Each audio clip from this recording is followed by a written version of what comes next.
Tortang talong lang ang ulam. Hindi bale, pag nagpadala uli yan ng pera, marami na uli tayong ulam. At hindi lang ulam ha, t-shirts, pabango, bag, sapatos. Ate, tama na sabi. Michael, dalhin mo na si Daday sa kwarto. Sige na. Sige na, anak. Daday, pasok na sa kwarto. Sama sa kuya. Sige na, anak. Ano ba talaga gusto mo, Carla, ha? Hindi ba ito ang gusto mo? Pinagtutulakan mo akong umalis? Oo, at sana, huwag ka nang bumalik. Ang taray! Bastos ka talaga, no? Ano? Lalayas ka na naman? Ha? Sige, lumayas ka. Layas! Talagang lalayas ako! Oo! Tuluyan mo sirain ang buhay mo! Sige, layas! Magpakabuang ka sa bisyo mo!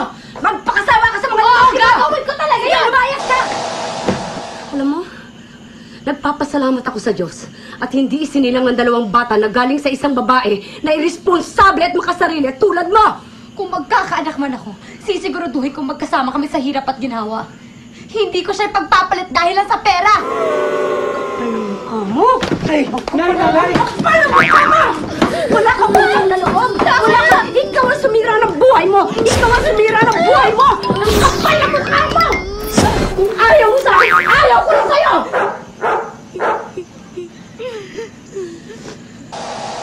Sana, tuwing umiinom ka ng alak, habang hinihitip mo ang sigarilyo mo, habang nilulustay mo yung mga perang pinadala ko, sana maisip mo rin kung ilang pagkain ang tiniis kong hindi kainin para lang makapagpadala ako ng malaking pera dito.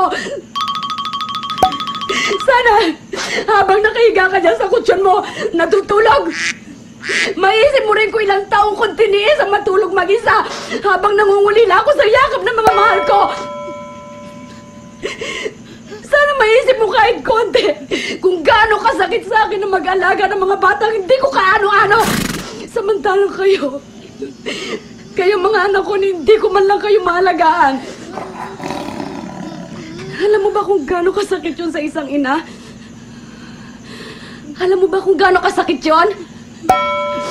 Kung hindi mo ko kayang ituring bilang isang ina, respetuhin mo na lang ako bilang isang tao. Yun lang, Carla. Yun man lang. Parang nalimot mo na kung bakit nabuhay ka. Ang gabi nga'y ginagawa nilang araw, di ba?